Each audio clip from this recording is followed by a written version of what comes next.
Welcome to the Design Imposter Podcast, the show where we explore the enigmatic world of imposter syndrome through the lens of design, community, and empowerment. I'm Monique Jenkins. And I'm Jessica Vallis. We're your co-hosts of the show and the founders of the Creative Circle Collective, a design agency that strengthens community links for nonprofits and corporate businesses by creating impactful branding and websites. Join us as we explore the relationship between design, community, and creativity. Welcome to Design Imposter. Hello, everyone, and welcome to another episode of the Design Imposter Podcast. Today, we're joined by our guest, Adan Benatar, who is a SEO and developer and website guy, guru. And we met, I think, back in 2020 on LinkedIn. Yeah. I don't know how we got connected, but everyone was in lockdown. I was just starting my business. I was like, let me reach out to other people. And we just kind of commented on each other's stuff and validated each other. Yeah. And then at one point we're like, let's have a call. And then we just like dished on all things development and we just hated on clients. Edit that out. All your relationships forged out of criticism? That's how you met me. I love critique. So welcome to the show. Thank you very much. Thanks for having me. Appreciate it. Yeah. And I met Adan 2 weeks ago where I peppered him with questions about SEO, which I still don't understand completely. Forgot about that. Yes. It was late or early, depending on what you want. So this episode is going to be super informative for me because SEO is not my jam. Nice. I still have questions. Nice. So we can get into it. I'm going to play devil's advocate in this episode. Let's do it.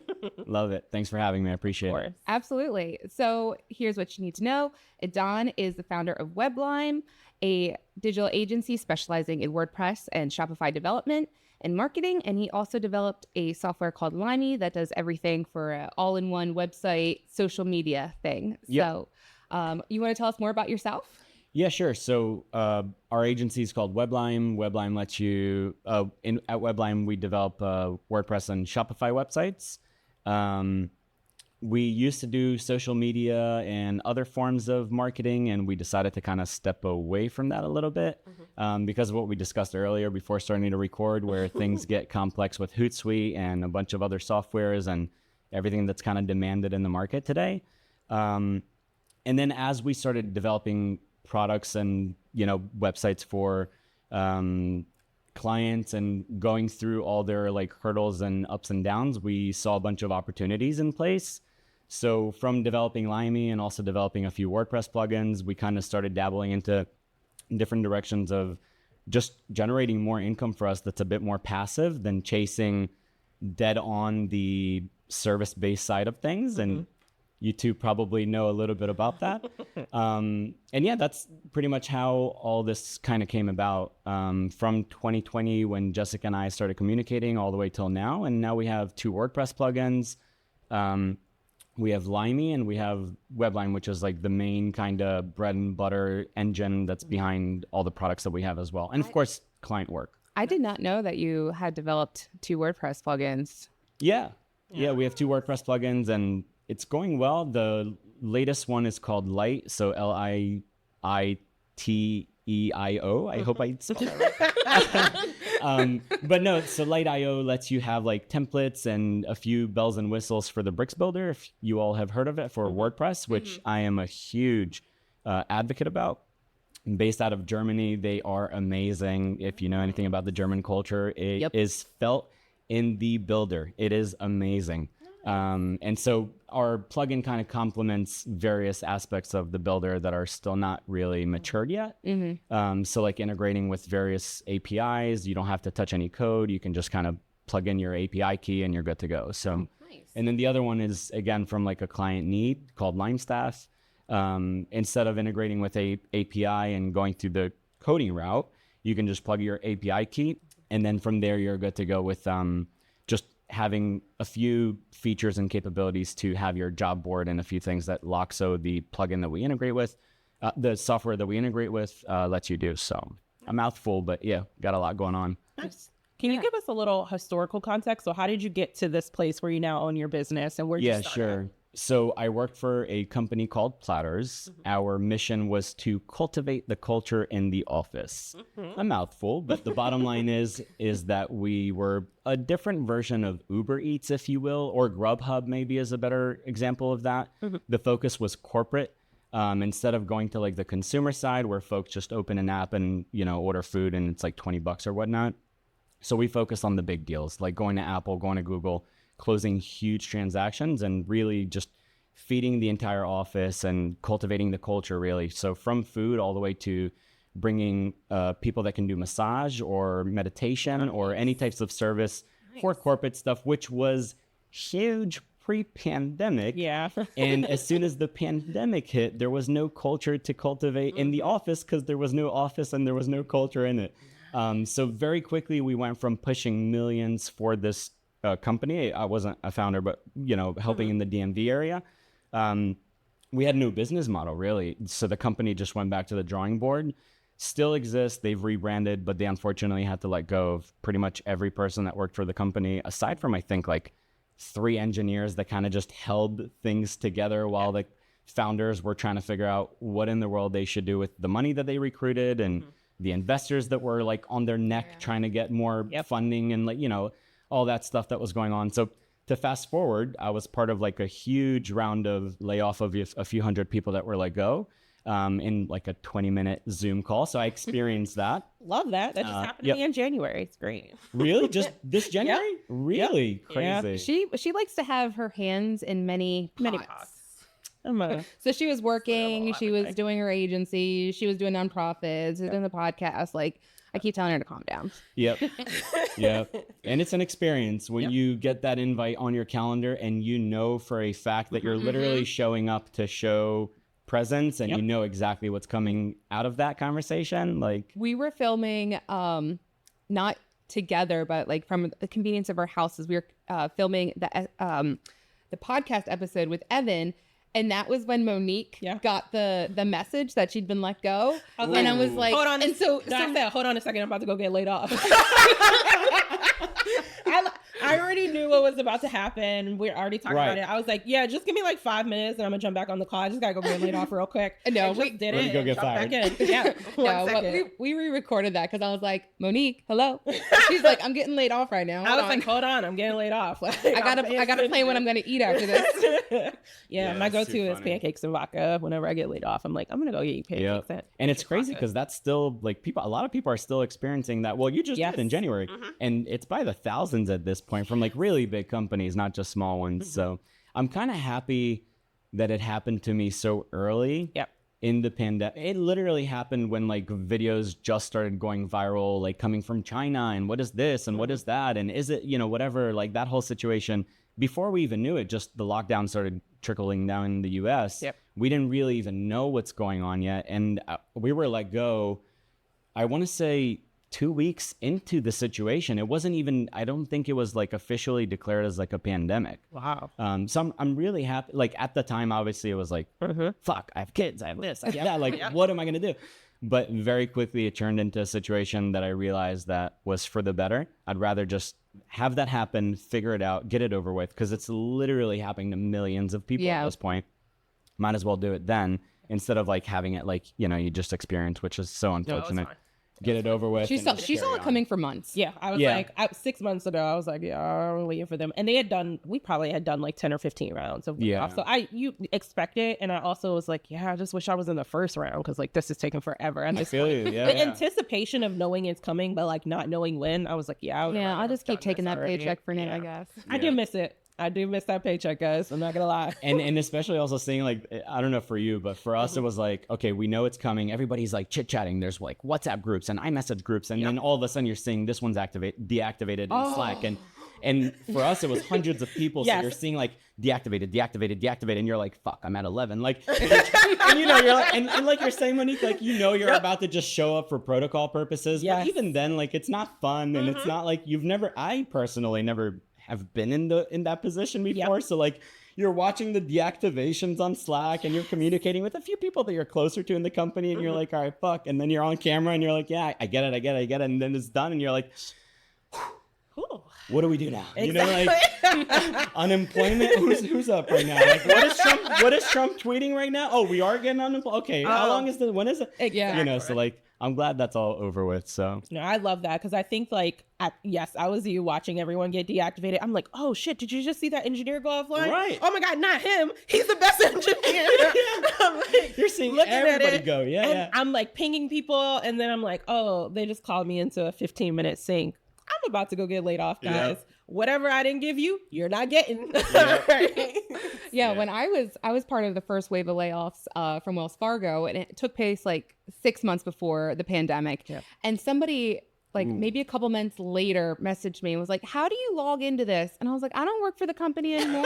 You better figure it out. I don't even remember what the URL was for this program that we used all the time. So don't ask me. I don't work there. And she's like, Yep. "But I don't know what to do." And I was like, "Well, I'm sorry to leave you." The one cool thing with where I worked was that everything that we had was company facing. So like our cell phone, we had something called Dialpad. It's like an app, kind of like Skype or whatnot. So you had a virtual number that was connected to your phone. And the same thing was for like text communication based. Like everything was with account management and all this stuff. So literally when I was let go, it went from like, just chaotic world of, nowadays running a business and whatnot, just all these notifications coming in from different directions to just silence, which was really good. Nobody had my personal number for the most part, aside from like, actual team members in the company. Yep. But we all got dropped and like, so it was nice. So how did Webline come about?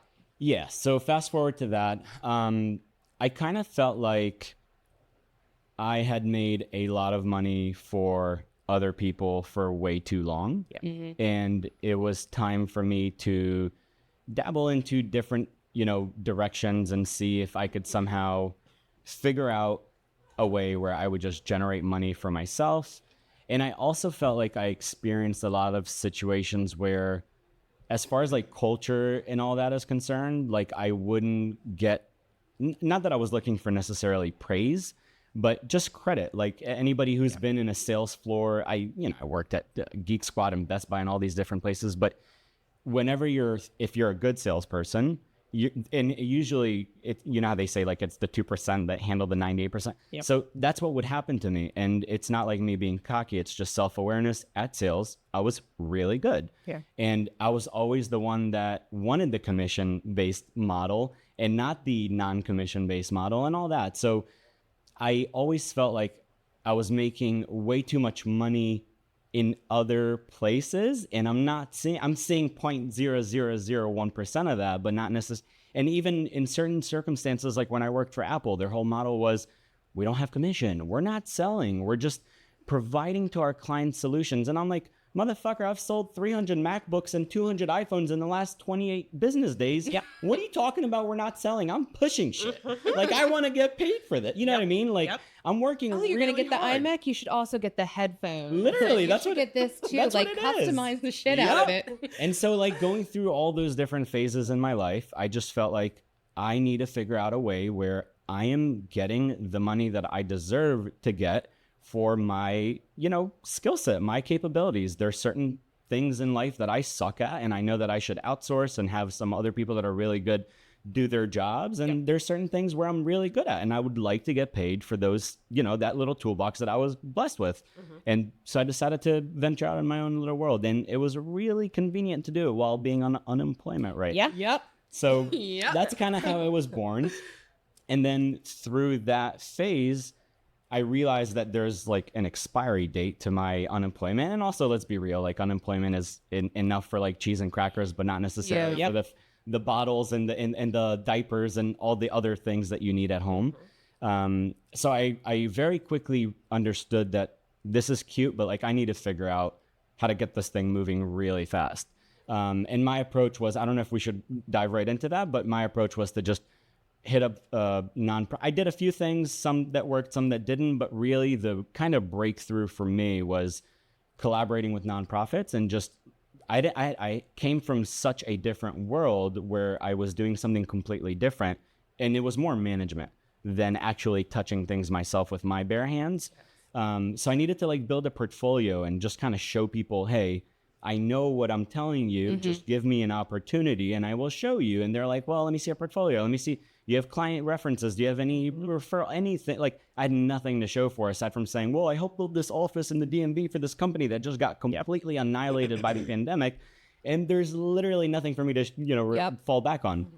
So nonprofits are usually very vulnerable. And it was a much easier route to take than cold calling and like cold hustling with actual companies that already make $1.50 and are not really looking to take a risk with somebody who just got dropped. And so nonprofits was like a complete breakthrough for me because I was able to show my skill set.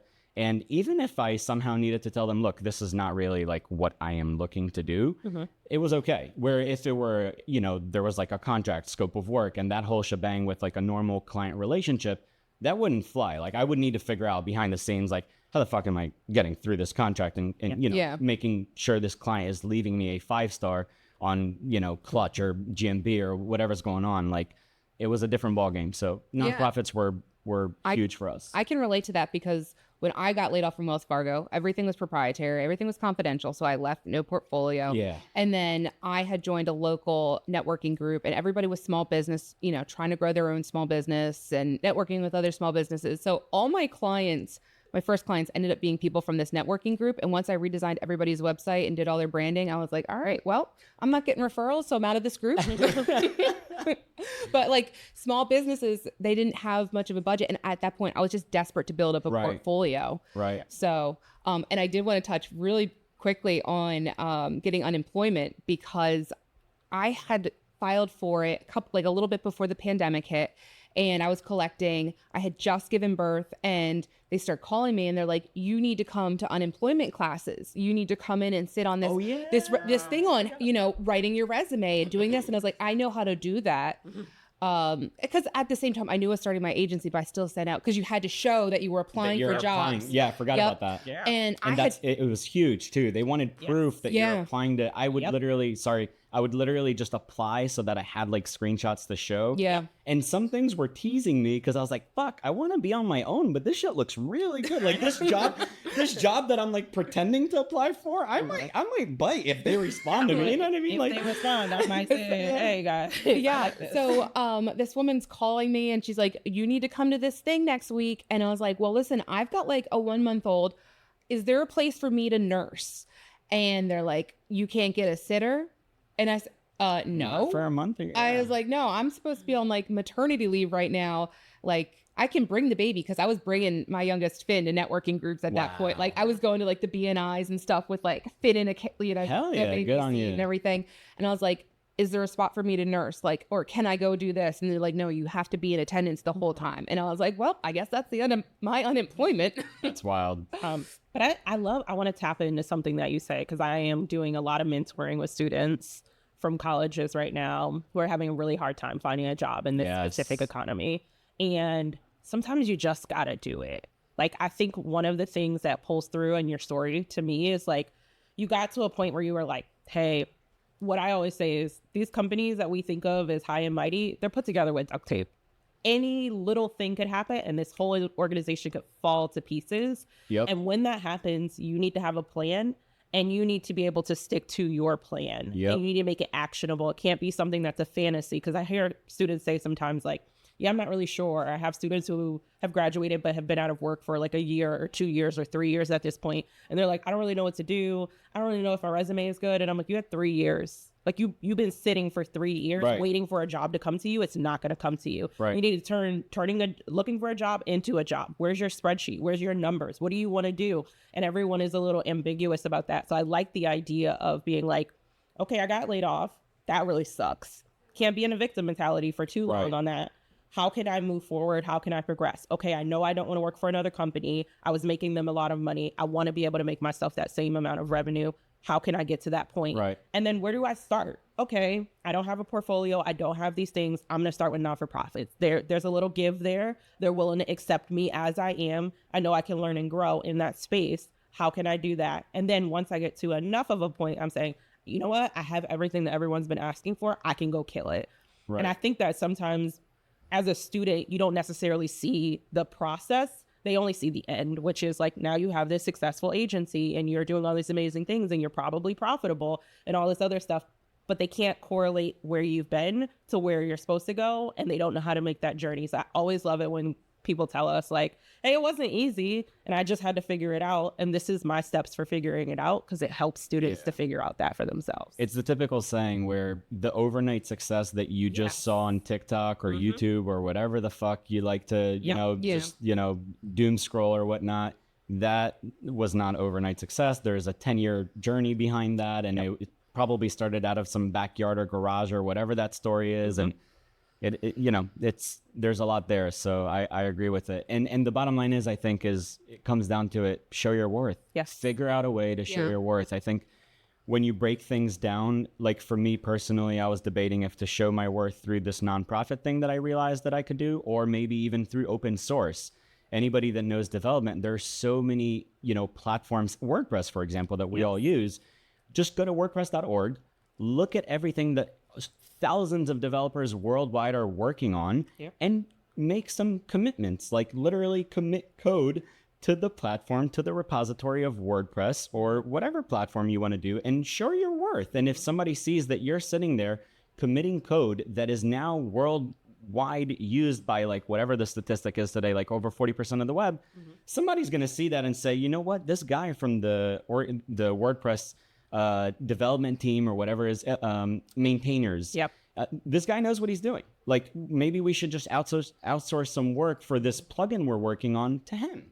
And you know, that's one way. And there's like nowadays so many ways to do that. Like, it doesn't have to be code. It doesn't have to be a nonprofit. Figure out where you can bring value to the table and just bring it. Like, literally just be willing to put yourself out in a vulnerable position, bring it. And it's going to take some time. It's not to say that you share your worth and then the next day it's done. Again, there's a whole story here, probably a few years, if anything. But like, if you do that consistently enough, something is going to give and luck will turn your way eventually. So for sure. Absolutely. Like, don't put the expectation on yourself that you're going to hit 100K that first year if you're starting from nothing.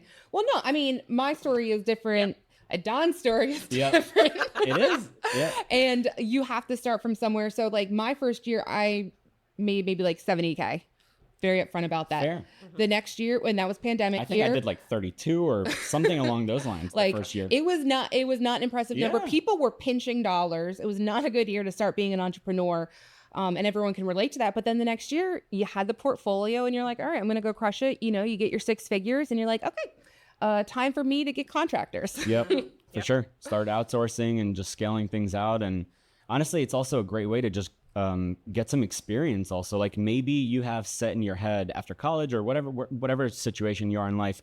A lot of times we think we want, a certain little lollipop or XYZ, and it's so flashy and it seems like incredible. And then we finally get to touch it and we're like, fuck. Is this really what it was? Like, this is not the Disney World I had in my little world, imagining. And so a lot of times, if you just, again, in the WordPress world, if you start committing the code and you realize, you know what, I'm not enjoying sitting behind a laptop all day long committing code to the repository. Okay, so maybe you're not you're not cut out to be a programmer. Like, try to see how you can come at this angle from a little different, situation. Like, maybe don't commit the code, maybe manage some other aspect of it. Like, reach out to the team and see what other things. A lot of times you can help maintain the knowledge base that's helping the code. Maybe enjoy writing a little bit and then surfacing that writing and collaborating with content writers about how the code works. Or like, there's so many different layers to it. And as soon as you finally get a tiny bit of exposure and experience, you might realize, well, shit, this is not the angle I got to go all in on. I got to go on a different angle and go all in on it, because I'm not enjoying the first angle that I had in my mind, all, fluffed out and Disney-like and whatnot. I'm not enjoying it, and it's good to notice it in the beginning rather than go 2-3 years chasing something and then realizing, damn, this is not what I really wanted, So, and by the way, to bring that back also in my story, for me, it was as collaborating with nonprofits, I realized that it's nice helping nonprofits, but their budget and they ain't got no money, y'all. That's what he said. Exactly. Yep. That's the bottom line. They ain't got no money. They have to account to their donors. Yeah, for sure. And you know what? Like, I get it. And so it became a thing where, okay, you know what? I'm going to do this favor, but like, I really need to pay the bills. So I'm going to stop it at, maybe helping 2 nonprofits per quarter or whatever it is. Cause I still think it's great for networking. It's great for showing my, getting exposure, whatever referrals. It's really become like a nice backbone, one of the, say, solid pillars for my agency. So I don't want to fully neglect it yet. And I don't see it as doing a good deed, but at the same time, we got to pay the bills. Yeah. You know what I mean? Like I got to buy diapers. I got a lot to do. So it's also a great way to like understand about your clientele, and that experience can go in so many different directions. So by all means, dive deep in as soon as you can. Yeah. I was going to say, we talk about a lot, like students going into internships so that they can figure out what they like or what they don't like. Specifically, before you get into a 4-year curriculum, get to the end, graduate with a bachelor's degree, and then say, I absolutely hate marketing or design or whatever it is, which a lot of people do. Yep. I would suggest that you get yourself out there in the space, tackle whatever it is that you think you are going to be able to do. Just put a little like meat on the bones so that you can really understand exactly what you're supposed to be doing, because there will become a point where like after a 4-year degree, your parents are way less like, oh, well, you wanted to be a doctor, but now you want to be an artist. They're like, no, you're going to be a doctor. We spent the money already. Right. And you have to figure that out before you get into $100,000 in debt, which is very much what's happening right now, is that kids are going into these programs idealized on what they think they want to do, specifically UX. We've been talking about this in the last speakers that we had for podcasts about boot camps, how these kids are going into boot camps. They cost $40,000, $50,000, $60,000, 16 weeks. You miss a week, you're so far behind, you can't keep up. And then you're like, I'm $60,000 in debt. These people have guaranteed me a job. They can't deliver. Now I'm here. I hate UX, or I hate whatever this thing is. What am I supposed to do now? Yep. And at that point, it's too late. And like until because you're so deep in the hole, like exactly. And now you feel obligated. Now you're in a job, and if you do happen to get a job, now you're in a place that you absolutely hate. Like you could feel it in your like bones, in your spirit. The people around you will start to notice that like this person doesn't really want to be here. Yep. And you can't show up as your full, true, and authentic self and be happy and gracious, and the money doesn't matter. And believe me, 6 figures is not as much money as y'all think it is. Nope. It really especially not today. And especially after taxes. Post-pandemic and all that. Yeah, for sure. So I want to pivot a little bit to the SEO side, because where did that come in? How do you go from sales to search engine optimization? So I will say this. I think it's important just to add some context. Sure. I always had a passion for the online world. We're kind of, I'll say it in this room, a generation where like while we were coming up, things were changing up on us really fast. I think today that's still the case, especially with AI. But now it's, I guess, less tangible like it was in our time, where people literally went from having no phones to having phones and going on eBay, and all of a sudden there's Amazon. And like there was a whole, like, we went through so many cycles of like just technology revamping our day to day. And for me, my first little stunt was trying to sell computers on eBay, and trying to figure that out, and then learning, okay, there's this thing called Amazon, and then realizing maybe I should have my own little website on the site, and everything failed, right? Like miserably, which is okay. But I did sell a bunch of computer parts, and I built my own PCs for gamers, and like I sold it and maybe made $3 along the way. And like, it was not profitable, but it gave me a bunch of exposure. And during that time, throughout the years, I started kind of getting experienced with SEO and the pros and cons of SEO and how it all works.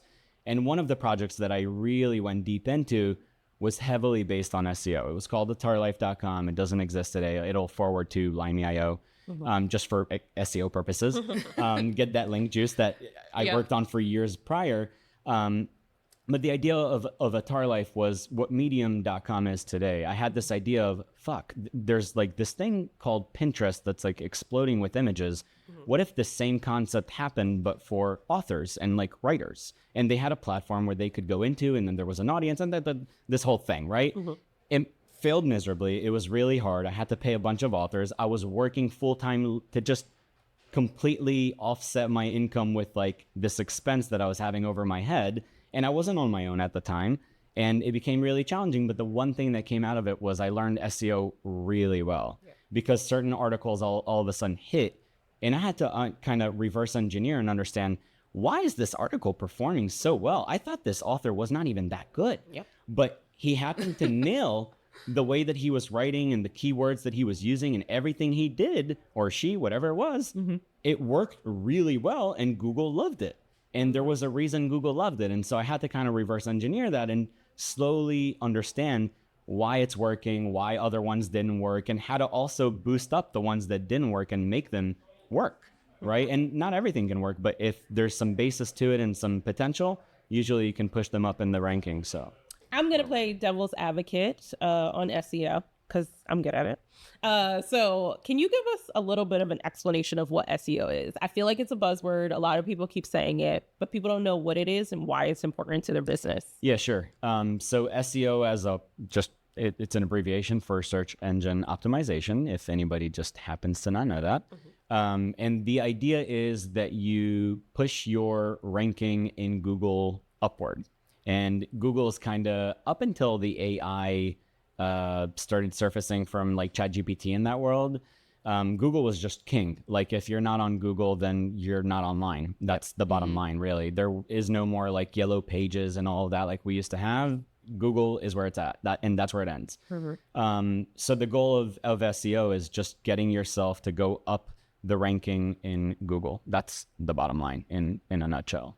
So the idea being the higher up you are in the Google search engine, the more ability you have for someone to find your website, as opposed to them going to page 23. Exactly. And the game has gotten a lot thicker over time. Google wanting to monetize this whole business model a lot more, which started with no income. It was just, I don't think they had ads in the first day or two of Google.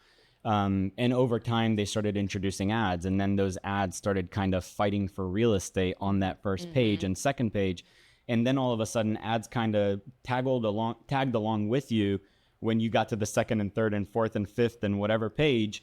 And then ads started being at the bottom and not just at the top. And now there's also ads on the side. And so the organic real estate now, which is what we do for, when you're doing SEO, so the room for real estate that we're fighting for at this point is really small, right? Like if we used to have a mansion that everybody had room in, at this point, it's a tiny little room and everybody's fighting to be in that little room.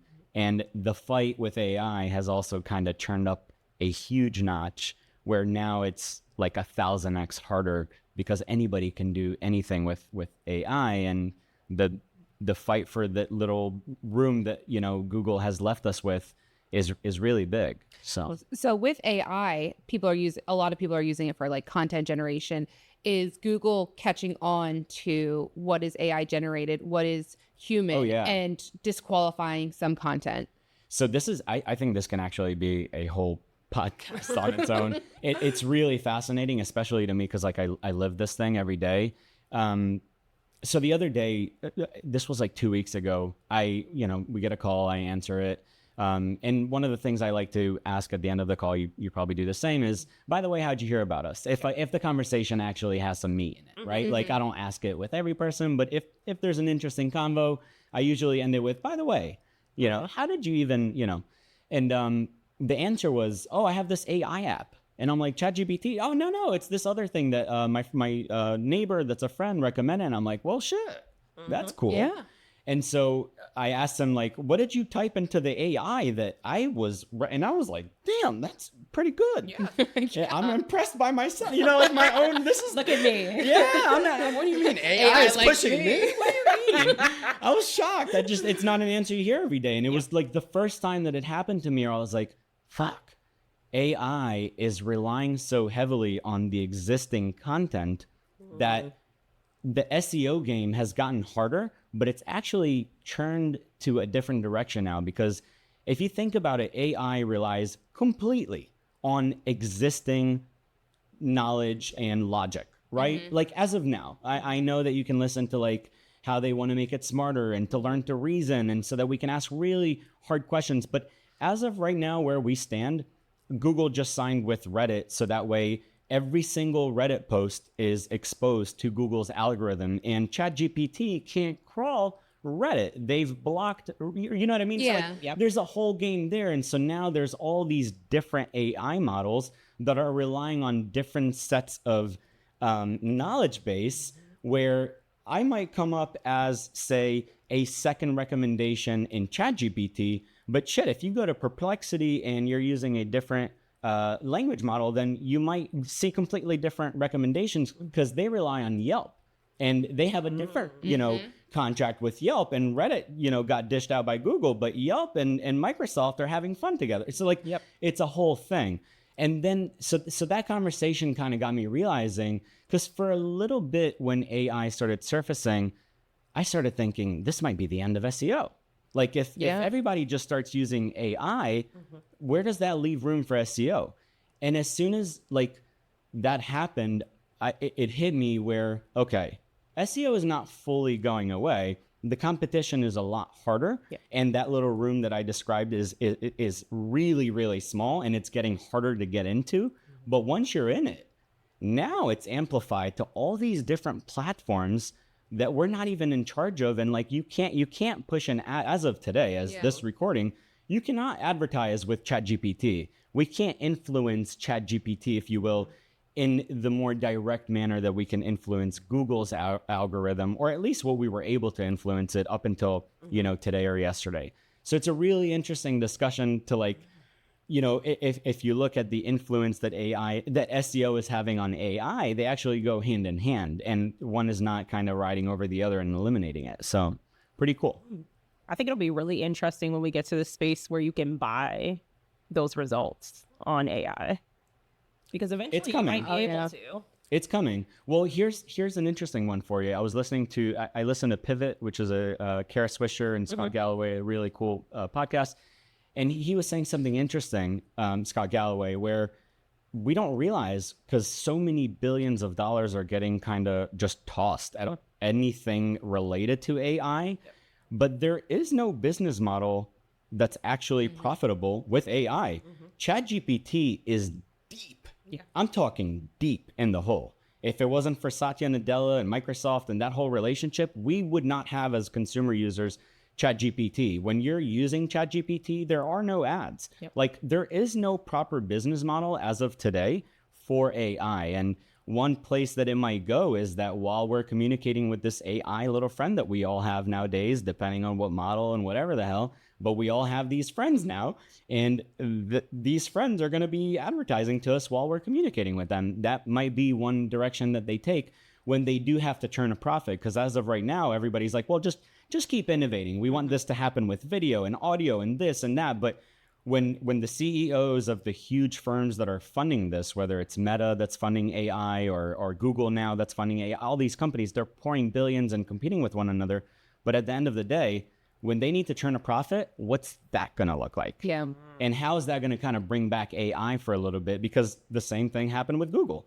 Everybody wanted to use Google. And now for SEO, it's really hard. And all of a sudden, some people are focusing on Bing, or some people are focusing on Yelp or Clutch or different places where they might get exposure. And it's helping their SEO, but it's not necessarily like dead on focusing on Google's, algorithm. So interesting. Nice. What I hear is, Monique, you need to develop an app that integrates ads into AI for profitable. That's what I'm hearing. So give us a little bit of context as a process with SEO, because people who need to get it for their website or think that they need to get it, what's like the underlining kind of factor? So what's your business's process as to like how you figure out what the keywords are for SEO, down to like how you implement those things? And then how long does it take for this to become something that raises you in the ranks in Google?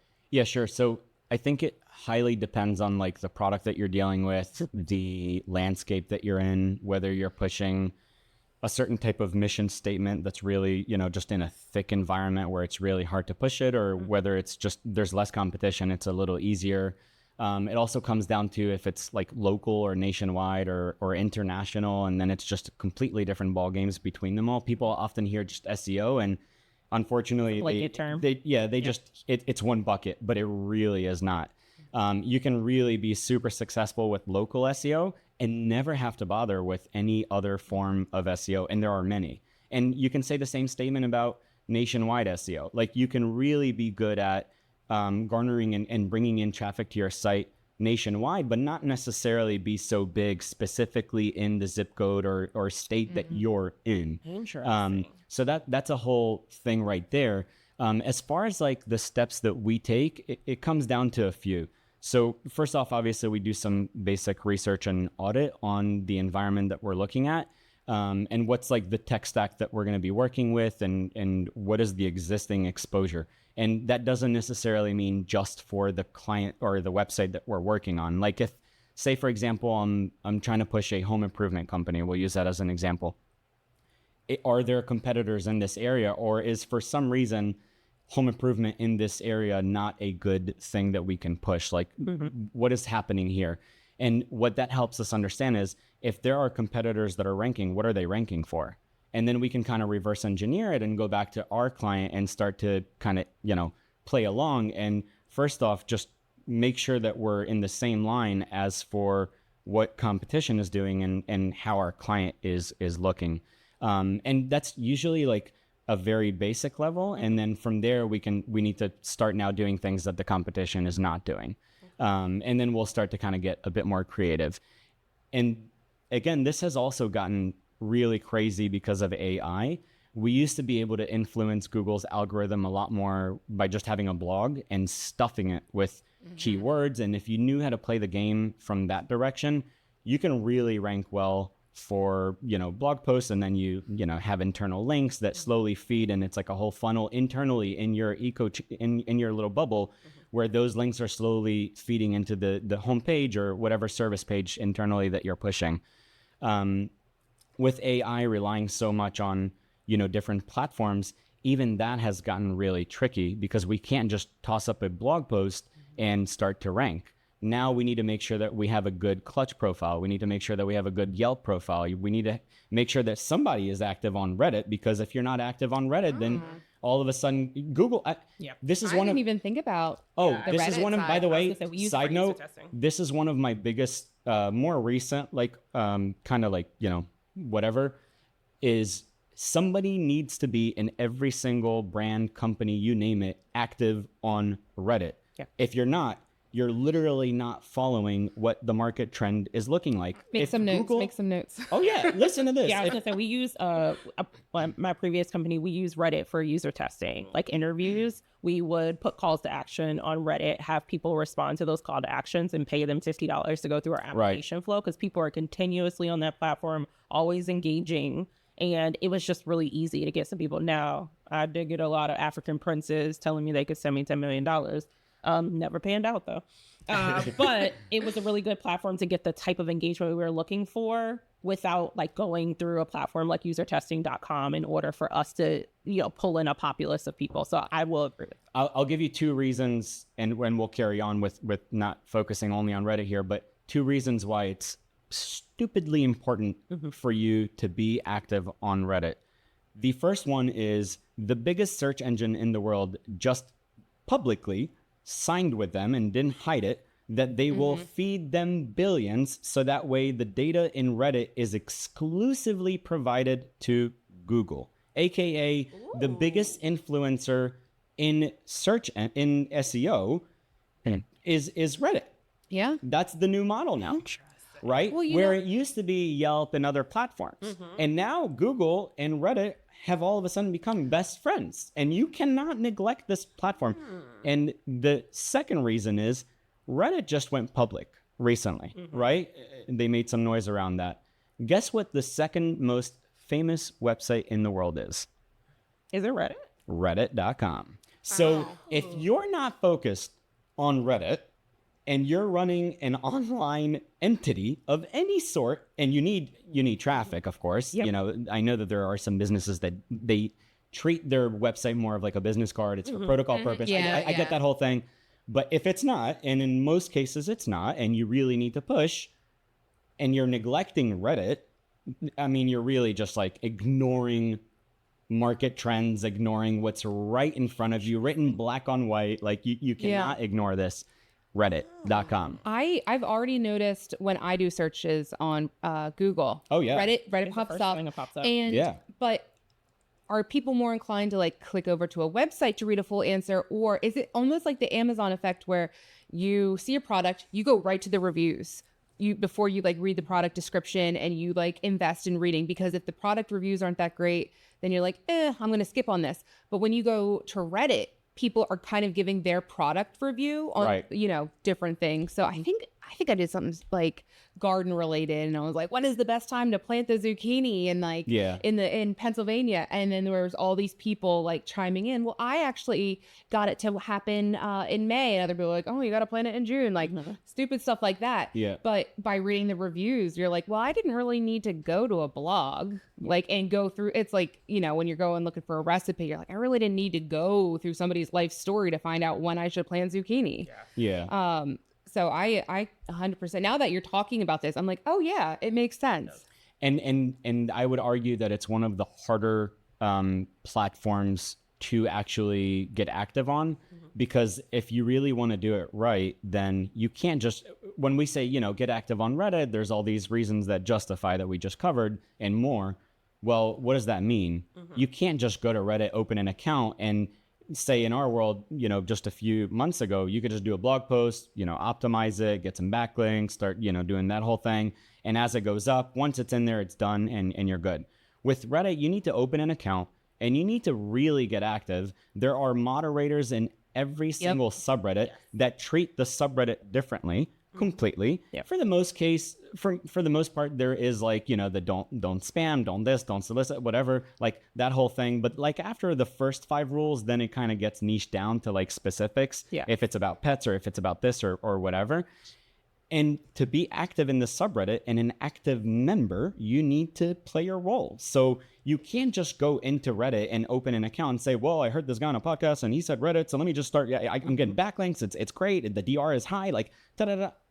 How are you going to do that? You got to literally respond to people and communicate and ask questions and engage. Imagine if somebody just heard that networking works and went to a networking event and literally had on their forehead, hey, I build websites. Hey, I build like, no, that's not how it works. Create a relationship. Let somebody trust you, aka online on Reddit. Make sure that your user with a fucking avatar, it's not even you. I don't care how you think you look or if your voice is deep and you're charismatic. Like online, it's different. In Reddit, it's very different. And then every 10, 11, 12 posts that you make, you might find an opportunity where, well, shit, let me just add a hyperlink over here while I'm recommending a specific little something about SEO and just, you know, add some alt text that says web design agency because it'll link to webline.com, which is my, you know, like that whole thing. But you can't do that every single post. And even when you do, it needs to look really organic and natural, right? And it's really hard to do that. Like as opposed to going online and, you know, publishing a blog post, paying a content writer like $300 to have something really top notch and like auditing it then and then it's done and then backlinks and whatever and it's a whole different thing. But on Reddit, it's really hard. This is making me think about LinkedIn and when people like you connect and like, oh, hey, let me, I saw your website. I think you do website design services, but you should see my inbox. That's why. I know. It's just, I like, that's probably one of the reasons I've dropped off of LinkedIn. Yeah. Monique is stepping up her game on LinkedIn. I'm dropping off because I'm like, I'm tired of this. But one of the things is, and this is probably where our relationship comes in, is that we connected, we formed a long relationship where we did not have a phone call for a very long time. Right. It was straight like just random communication. But like we built that trust factor. And then when I had a question about SEO, I called you up when, you know, we built that relationship organically through trust. And that's kind of what you're achieving through Reddit and all these other platforms. And also you need to engage with other people on LinkedIn and these other platforms. So you can't just be like, I build websites and here's what you're going to do. Like you have to go to other people's things and not just be like, oh, you made a post about this, but I really think you should go over to this blog and it'll explain it. Like you need to comment and be organic and real. And then they'll, you know, and one more nugget about Reddit, and then and I promise we can move on. I didn't mean to get stuck on it. It's just I'm really passionate about this right now because I think it's like completely changing the game on how SEO is perceived and whatnot. I would, because you brought up how Monique has gotten really active on LinkedIn, I would argue that social media as a whole is going to get the carpet kind of pulled out without noticing, or while noticing, if you will.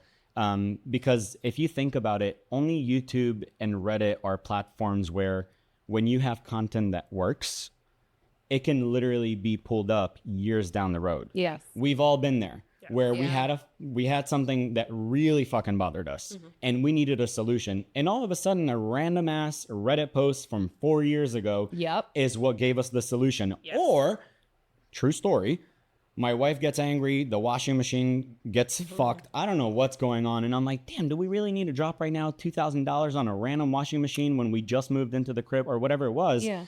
Let me do YouTube for a second. Damn, I can fix this with a YouTube video that was uploaded 7 years ago about the specific model that's in my basement. And sure enough, I fixed it with a $7 belt that I ordered from Amazon and waited, and it came the next day and it was all done. Yep. The washing machine still broke like 12 months later. But that was 12 months. But I'm saying, yeah. That saved you money. But my point holds, right? Like, my wife was happy. We were really good. We were washing the washing machine made some noise and it was weird a little bit, but it worked. It worked. And everything was solid. And the YouTube video that was uploaded years back with that old ass model that I somehow had in my basement when we first moved into the house that I live in, it worked. It all clicked. And YouTube and Reddit are the only platforms you can say that, where Monique, where you're active on LinkedIn, or if I'm, say, active on Instagram or Facebook or whatnot, that shit lives for 24 to 48 hours and it's done. Yeah. And that's what turned me off, because I got some deals from LinkedIn. My first Shopify opportunity was from LinkedIn. I'm very thankful for what like LinkedIn as a social entity, brought to the table, as opposed to like Instagram and different stuff that didn't really click with me as much. I love the B2B space, but it's gotten overcrowded. I think AI is even more making it like stupidly boring. The posts there are so overdramatic and like nonsense and fluffed out, and they die after 24 hours. Yeah. So like, you need to sit there and manage a whole calendar and make sure that you're uploading 3 times a week, every single week. And guess what happens the second you go on vacation? And if you didn't upload for whatever week, or maybe God forbid something happens and you just couldn't be active, your kid, your baby, whatever it was, you know that algorithm is about to annihilate you. Yep. You know that. And now you got to get momentum going again and waste all that time to just, hey, algorithm, please give me some love. I'm going to start to post every day, and I'm going to be a bitch and engage with every single post I see. That way you realize that I'm engaging, and, get that whole, and then as soon as you step away for a sec again, it's done. Reddit and YouTube, you cannot say that. It'll live for years. I got it. So I think the effort goes way longer and it compounds over time. I'm going to comment on your washing machine. So I moved into, a lot of people know this, I moved into a house built in 1843. You told me about this. I remember that. And so it would cost hundreds of thousands to get it, to a good point where somebody would feel like, oh, this was a completely flipped house by Joanna Gaines. No, I don't have that kind of money. So when we first moved in, I YouTubed videos on how to update electrical. Now, I don't do the knob and tube because that is too old school. Yep. Sometimes I do a little bit of it, but like, I just installed plumbing in my kitchen. I changed the faucet. I installed the light myself. And you're like, man, I mean, most women are like, I'm just going to hire an electrician. Even men, they'll be like, I don't want to play with the wires. Listen, you turn off the circuit breaker, black goes to black, white goes to white, neutral wire, and you're done. And look at that. And all of a sudden it's not Chinese to you. And the thing is, this information is constant. Electrical hasn't changed in a very long time. So that content does live on. Now, the fact that they're posting this content and telling me how to do it, I'm not going to call them to come do my electrical. But it does make me realize when something is too much. Like, my kid's bedroom only had one outlet. So I'm going to hire an electrician to do that because I know it's beyond my skill set. Yeah. So it does kind of, you can do this, but you also need to know what your limits are. So you could have a video, oh yeah, this is how you're going to do SEO. You do it for a little bit and you're like, this is more in depth than I thought. Mm-hmm. But Adon did this great video. I trust him, so let me hire him to take over. Yeah. Yep. I'm going to pivot a little bit back to SEO. What are the most common SEO mistakes you see businesses making? I think I'll say this. One of the things that bother me the most as a person that like manages this stuff a ton is when people come in with a certain prejudice or certain opinion or whatnot, where I don't want to update the heading because I need my brand to be seen in a certain way. Well, guess what? There is too much research that shows that one of the biggest, influencers, if you will, when it comes to your actual site, not, Reddit and YouTube and all the outside world, but on your site, one of the biggest things is that first H1 tag on your site. And if we could stuff in there that you are a home improvement company, then we know for a fact that you will rank within 72 hours if you're talking local SEO. Do you want to do that or not? You know what I mean? So a lot of times what ends up happening is founders come to the table and they say, well, here's, $5,000 a month. Let's start doing XYZ. But then they're not willing to allow us to truly do what we need to do in order to, unfortunately, play by the rules of the game. I'm not even trying to game the system. I am literally, there is a ton of research that justifies every single step that we want to take on your site. And if you're sitting as a founder and telling me, well, I don't want to be seen in this way, or I don't want to stuff it and look, to be noticed that way. Okay, so you hired an SEO agency to do XYZ, but you're not letting us do X, Y, or Z. So that's my whole thing when it comes to it. Like, if you're actually willing to look at SEO and you're actually willing to invest money into it, then let the professionals do what they imagine. Bringing, to your example, bringing an electrician and then saying, don't put the outlet there. I want the outlet on the ceiling, and the electrician telling you, well, but you have kids and maybe we should, whatever analogy you want to look at, just let the professional do what they do best. Or arguing with an electrician saying, well, I don't want the plus there, I want the minus there, and I'll tell you, but you need to ground it, and plus goes here and minus goes here. We can't just change it. There's enough research that shows that if I flip this shit will fry, it'll burn. Right? Like, it just and the same thing with SEO, it won't rank. You're making me just not play by the rules of the game. And I get that to an extent. Certain founders and business owners, they want to control the brand, they want to control the message, and all that. But at the same time, you got to play by the rules of the game if you want to be in it. I worked with this company, I guess in the fall. Monique and I were working with this company. We redid the website. They were like, we want to get an SEO. And then when they found out how much it was going to cost, they're like, oh, we can't afford an SEO. We don't want to get in. It was a nonprofit. Of course. So I barely know enough to get by, but I know enough. And they just sent me this flip book, and they were like, hey, this is our newsletter that we print out and send to all of our donors. So it's not like it's top secret information. They're like, can you put this flip book version on the website? And I said, you have some really great articles in here about stuff that you're trying to push. Like, you've got this program that you said doesn't get enough attention. You got 3 articles in this flip book about this program. So why don't we just take the article? You got great pictures too. Google can't digest that. I was exactly. Let's make this text actually written on your site. And I said this. I was like, you asked me before you said before SEO was too expensive for you. I'm telling you right now, if you do this, you can link it. You've got an FAQ page and you mention this program, but you don't have a page about this program. So I'm like, you can really build into this. But I think the marketer was so proud of her flip book. She was like, no, we'll just do the flip book. And I was like, oh, okay. And that's what I was getting at. Like, a lot of times the people that touch the goods, they get so passionate about it that they're like, I need this to be purple and to be round because that's just, I like it. And I got a lot of compliments about it. And when you sit there and tell them, but look, purple doesn't fly around here because in this room, what we do is orange. And they're like, no, I want purple. But you paid me because you wanted orange. You know what I mean? Like, this is Monique's world right here. Like, we see it all the time. And by the way, I have to say a lot more no than yes because of this, because oftentimes they will come and I realize this is a person we can't really influence. Like, they're so passionate. And I get it. Again, I understand. But like, if you're not running Apple or Google, you can't really allow yourself to just say, but this is my baby, da-da-da. Like, well, you want to pay the bills, you want diapers, you want to be able to afford X, Y. Let me do what we do and you do what you do. And I promise you, when we meet around the track, everybody will be okay. And we'll, Yeah. I regularly tell people, you're not your customer. Right. You have no idea what your customer wants. What you think they want and what they actually want, wildly different things. And I'm not saying that you're not a subject matter and your specific expertise, whatever that thing is, but you're not the person purchasing. You're the person selling, and you have to change that mindset.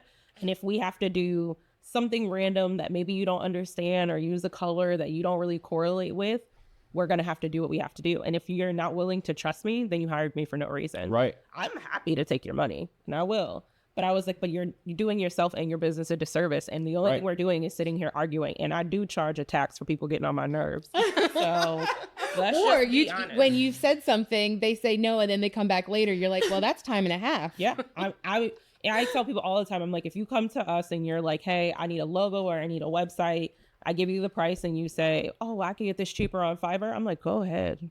Do it. 100%. You should make that happen for yourself. One of the if you reasons think you can get what we're giving you on Fiverr, you should do it. But when you come back to me in 6 months, I'm going to charge you double. Yeah. I'm going to charge you double. Yeah. One of the reasons I dropped out of branding, I don't like really making logos, is because when I was working with these small businesses, they'd be like, oh, I want a logo design for like my home construction company. You're like, okay, cool. And then they're like, can you add a fishing rod? Well, why? Well, because, you know, it's my company and I want to pay homage to my son who really likes fishing. And I'm like, but does it make sense? And then there comes a point where you're like, I can't do it. I can't do it. I'm sorry. Go find a different designer because it just violates every principle. You came to me for expertise. I can't give it to you. So it's not a good fit. Yep. It's rough. And then I'd be curious to know, when is it time to hire for SEO versus what you can do yourself? So there are small businesses out there or not-for-profits who are like, yeah, I really want to invest in this. We just don't have the budget. What can they do on their own to help them rank or to rise rank in the organically or paid ads if that's what they so choose versus like when you're like, hey, it's actually time to hire someone to help you with this work? Yes, I think it's, I hate to say, but it really just depends. Because I would say that more often than not, you're in a situation where it might make sense to only do one thing and not the other. And that might mean that you are literally just neglecting SEO on purpose because you've got investors on your neck and literally they will pull the knife on you if you don't deliver. We've seen this. Steve Jobs was let go, and like, you know, there's so many examples of CEOs getting dropped. And so unfortunately, if push comes to shove and you need to show something today, yesterday, tomorrow, SEO is not for you, not right now. SEO is for you down the road when you're feeling a bit more comfortable with that knife on your neck and it's a bit more loose. Sorry for the brutal analogy, but that's really what it comes down to, honestly. So it really just comes down to the budget, the timing, the situation that you're in. So again, I hate to say it depends, but that's really what it is. And then if you are going to SEO, then it just depends on like what niche you're in. Like, do we need to make sure that you're on Yelp, Houzz, and Angie's List, or do we need to make sure that you are on Clutch, UpCity, and, you know, other directories for web design and SEO purposes and whatnot? So, and then even then, and this is something that I hate, you know, we hear a lot where just go organic, it doesn't cost money. The truth is, and I'll tell you the truth, I don't hide it, SEO costs a lot of money. And AI is about to make it cost, like I said earlier, even more. So the reason for that is Google is heavily influenced by Yelp, Facebook, now Reddit, and a few of these really like humongous dogs that are in the game, right? All these platforms without a single hiccup. Maybe Reddit, you could argue, isn't, maybe, but all of them are heavily influenced by money. And I'll give an example. I run a web design agency. We noticed at a certain point that Clutch, even though we're completely like, we're not asking for reviews on Clutch, we're kind of insisting, I was being a bit stubborn, if you will. I don't need Clutch. Like, we've got a shit ton of reviews. We know our SEO. We're ranking for this. We're ranking for that. I just don't need it. And all of a sudden, Clutch is high up in ranking, and I'm seeing that Google is just valuing Clutch more than my domain, even though my Clutch profile was opened 3 years ago, really for protocol purposes, if you will. Not any other reason, right? We've all been there. Like, you're on Yelp, but you don't have a single review, or you're on TripAdvisor, you don't have a single review. We only did that for the citations in the first sprint that we did for SEO, and you know, it was one and done. But nowadays, when Reddit all of a sudden is favored over other platforms, and you can say the same line that I just said about Reddit about Clutch and BBB and Facebook and Yelp. So a few of these, humongous dogs, like I said, are influencing SEO completely. But guess what? Try to open a profile on Yelp and start getting reviews and see what happens. You're going to get called, and it's going to be a very aggressive call. In the beginning, it might be a little nice, but as you say no or have some rebuttals, it'll get aggressive. And it's okay. We've all been in sales. And that salesperson's job is to get you to give them a credit card and to start pushing your profile. Guess what happens if you don't? You start going down in Yelp's algorithm. And guess what? We've even seen, and Yelp doesn't admit this, you can go to Reddit, you can go to different forums where there's actually open discussions that aren't influenced by capitalism. And you will see that all these different platforms are heavily influenced by money. And we've seen customers that we helped. I had one customer in home improvement dominating in Maryland. All of a sudden, 5-star reviews, it was like 4.8, 4.9, like just really great, right? All around. Sold for a good amount in the end. Their Yelp profile was a constant battle that they faced as a founder. And the reason was they got pissed off at their sales rep and decided, I'm not paying Yelp anymore because I feel like I'm getting scammed. I'm not implying that Yelp is a scam. I just think that I think it is. I just didn't want to say myself. You said it. This podcast is not endorsed by Yelp. We don't know her. Yeah. Until it is. We don't know seriously. her. So guess what happens? There was 2 reviews for this business out of close to like 30 or 40 on Yelp because the founder went out of their way to try to push these reviews to the bottom. And we've all been there. Sometimes customers will just really be brutal with you, even though the job was completely done professionally. Everything was good, but this one little hiccup and all of a sudden people don't realize the influence that a 2-star review can have on your business and what type of pistol they hold in their hand without realizing at your business, because it can completely destroy you. And so it was 2 reviews that we worked so hard to push back. The mistake was that the business owner decided to start paying to get more impressions on Yelp. As soon as they stopped paying, those 2 reviews surfaced to the top. Yeah. Out of like 30 reviews that were all 4 to 5 stars. And so we called, we communicated, we tried everything. Ended up in forums realizing that, I don't remember if it was Reddit or not, but some forum where you see this whole discussion where they claim that they don't touch, they claim that they don't do, but if you start paying, then they'll scratch your back. And so this model was adopted by BBB. You want to be accredited? Okay. Yep. You want to be A+ or you want to be B+? You want to be A+? How much money you have? Yep. Exactly. Oh, you Willing to stop spend. paying. Okay, you're B+ now, right? Are you getting reviews? What are we? How are we handling that? Your reviews on Google are not the same. Oh, you want us to pull the reviews from Google? Are you a paying profile? Because if you are a paying profile, we'll pull some of those reviews and just touch them up. True story. Not making this shit up. And we'll touch them up so that they're not in first person because we're pulling them and they're from a different platform, but it's the same name, same review, same 5 stars. And that happens over and over. Clutch, capitalism. Yelp, capitalism. And I'm not like completely social, whatever. I'm right in the middle, I promise you. I'm not crazy in either direction. But that's the bottom line. That unfortunately, capitalism is cool until sometimes it's not. And that's unfortunately how we see it in the SEO world where, and to kind of bring it back home, what I was saying is when people say that SEO, you can go organic, and organic sounds like you can just do it like without spending money. Guess what? Nowadays on BBB and Clutch and Yelp and all these different platforms, if you're not paying to play the game, you're not going to get the impressions and you're not going to get the exposure and the leads and the traffic that you're there for. So it's a really hard situation to deal with. SEO has gotten a lot trickier over the years. I'm going to segue this into the next, probably the last question, which is about the consistency of posting. But it sounds like, just based on what that story with Yelp, is that you can't go dark for a while. Like, you have to be consistent with it. You can't just throw money, come back in a couple months, throw money. So what is your experience with people who have smaller budgets or who aren't consistent with it? Like, what are they seeing in terms of results, and is it worth it at that point? So I say choose your battles and choose them wisely. If you're starting to pay for Yelp, make sure you can keep paying them and understand that it's almost like a bribe. That's really what it is. Because the second that you, and the reason I say that is the second that you stop, there's in a situation there that you're going to have to deal with afterwards because you stop paying, not because you did anything different. The only thing that changed is you stopped paying. So if you're with a small budget, you really need to understand that wherever you push your money, it needs to be consistent.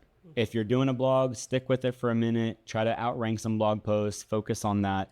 If you're deciding that you're going to splurge a little bit and get a clutch profile to start working in your favor, make sure from day one that you can continue to pay this bribe, because understanding that the second that you stop, there's going to be a situation that you deal with that surfaces as soon as you tell them, hey, please deactivate the payment, right? So it's so unfortunate. It's brutal. It sucks.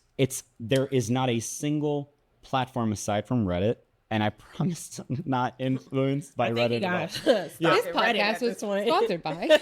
Right? No, yeah, seriously. It's just really the only platform that hasn't fully been influenced by money, and I think that is happening now with AI. And even there, people can game the content and be active, but not necessarily as active as you may have needed to be. But again, to keep going with your question, I think you got to pick and choose your battles as you do with anything in life. So treat the same with SEO.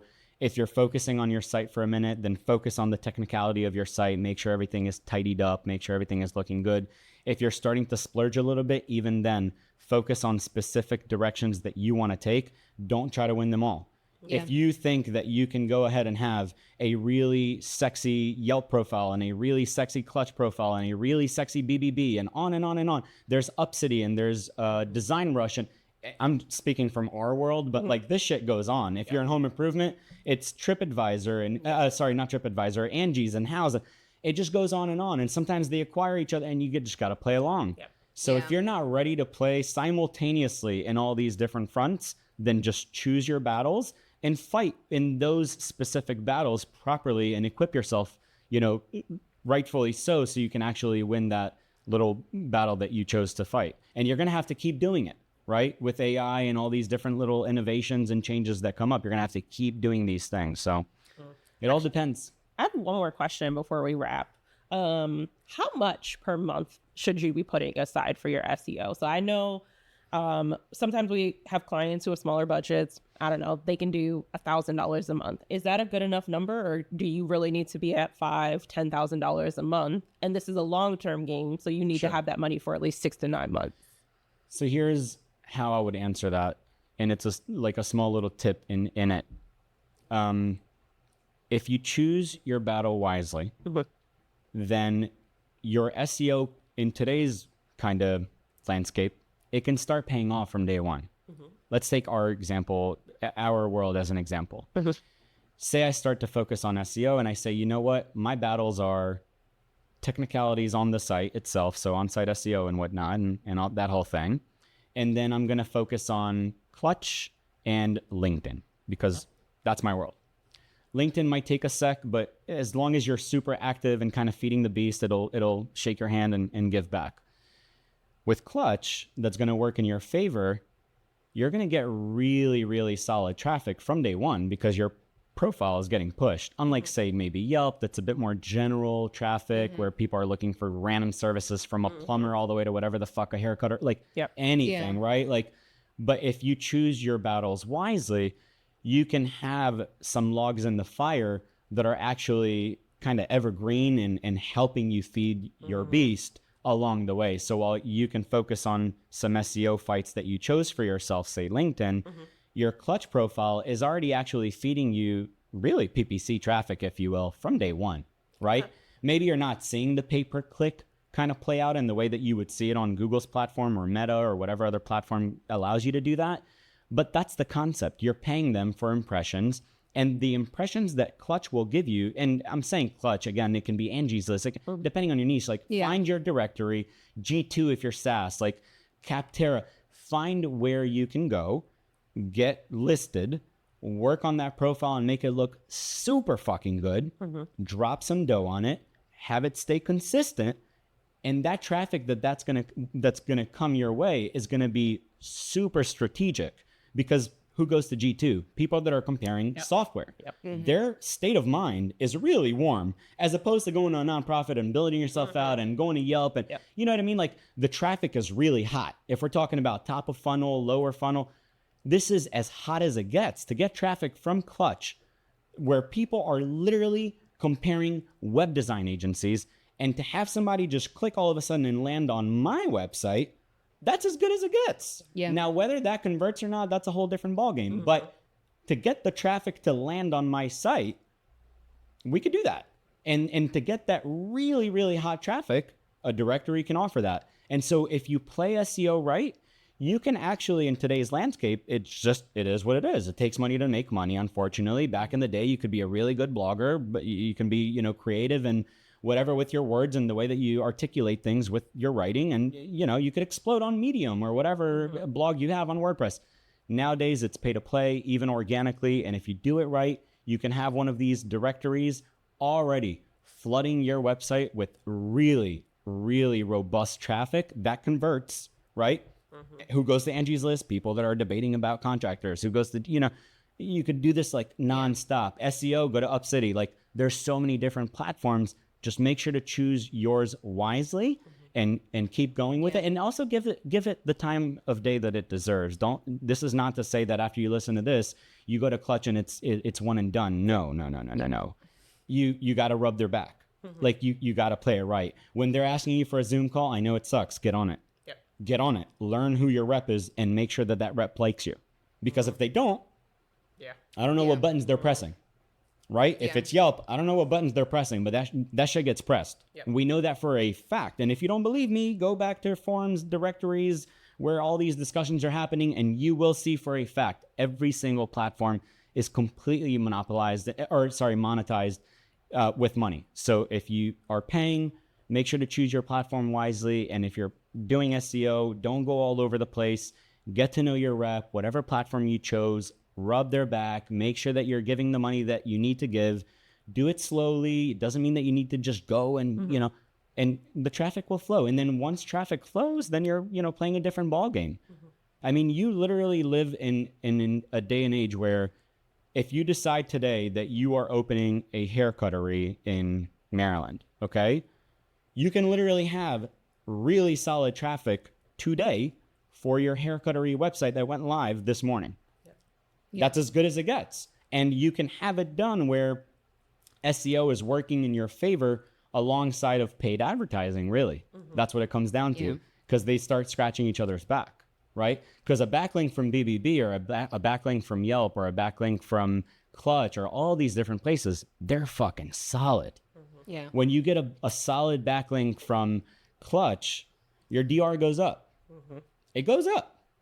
So get those profiles all taken care of and then focus on just one or two. And if it's a haircuttery or whatever it is, really hot traffic will start flowing your way from day one.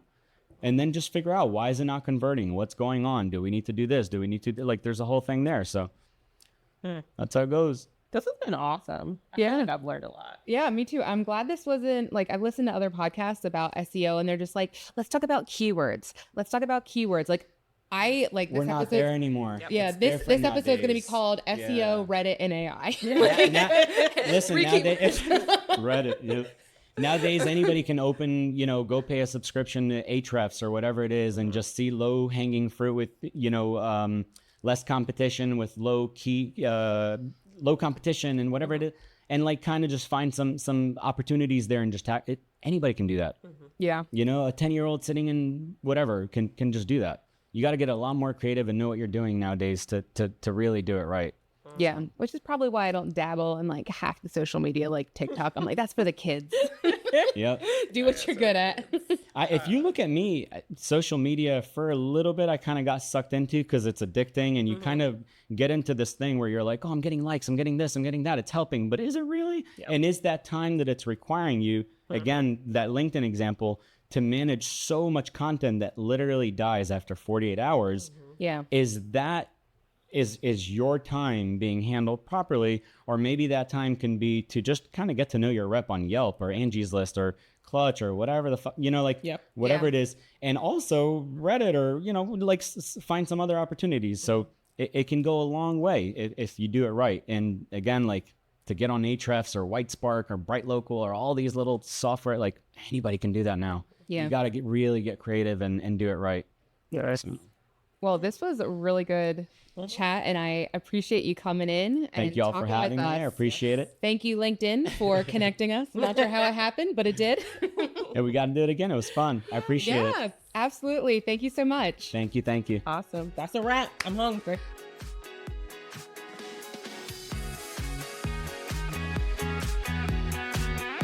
As we conclude another episode of the Design Imposter podcast, remember, self-doubt may be a universal experience, but it should never define your worth or potential. Embrace the power of your creativity, trust in your abilities, and continue creating fearlessly.